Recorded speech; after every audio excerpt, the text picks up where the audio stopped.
Out of a deployment of about 220 personnel, we have 19 reservists, which is a really high number. I think possibly one of the largest numbers we've ever had in one single deployment.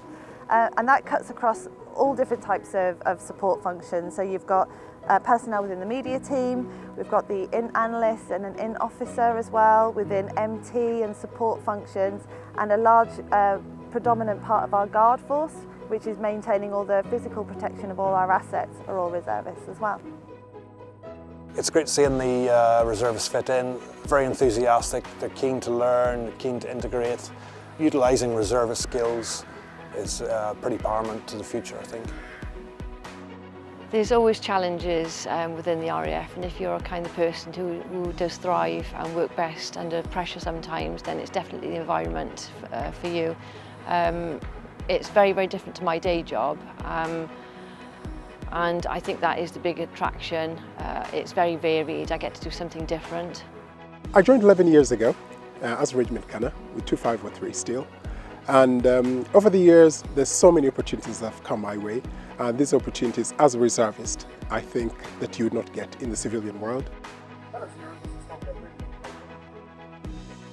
In a place like this one, we get to also work with people from different trades, totally different trades. So you get to hear what the experiences are too. And I think that's what makes it an enjoyable experience, because you get to meet people from all sorts of backgrounds. I joined RAF Reserves about 5 years ago, and since then I've been really lucky to undertake a number of taskings, both operations, exercises and a couple of mobilisations, which has seen me support the government response to COVID. Also go to Darwin with 6th Squadron, and now I'm on Operation Biloxi in Romania supporting NATO air policing. As a day-to-day job, I work for the Met Office in a civilian capacity at RAF Odium. However, I also deploy in uniform and am now out on Op Biloxi, providing Met support to both aircrew and personnel on the ground in a capacity doing cloud forecasting, but also wet bulb glow temperatures, and also making sure that tactically we get a weather advantage.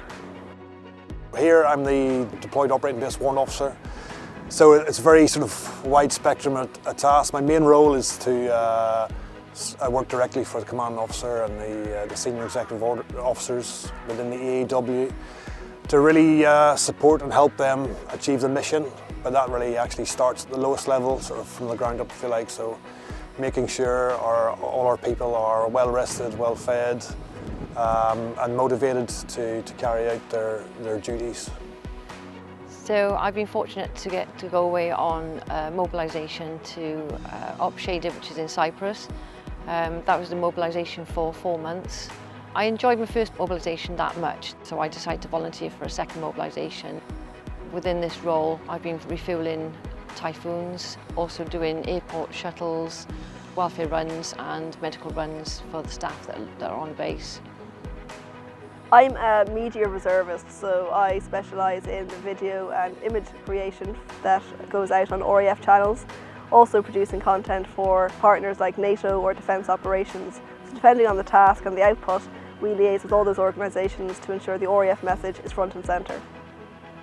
So I've been in the Mobile Met Unit 2 years. That's from joining the Met Office right the way through all my training, both meteorologically wise down at the Met Office College, but also through the RAF training. This is a very quick progression, and I have found myself in rooms that I otherwise would not be in, briefing aircrew, making important decisions which ultimately safety calls are made as a result of it.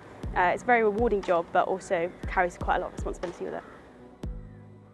Been a reservist now for 5 years, transitioned across from as a regular for 23 years.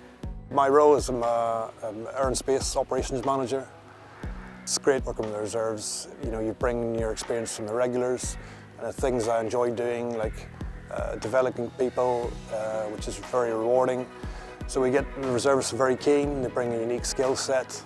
And I think particularly being in the military and being in deployed operations, we put people in a unique position where they can develop very quickly in a short space of time, be that personal development or professional development, and that's very rewarding to see those people reach their potential. I think what's been really interesting on this deployment is watching how seamlessly they've integrated, all the reservists have integrated into the team. Like the professionalism they've demonstrated, every single one has been fantastic, and I think it's completely changed the atmosphere within the deployment for the better, without doubt.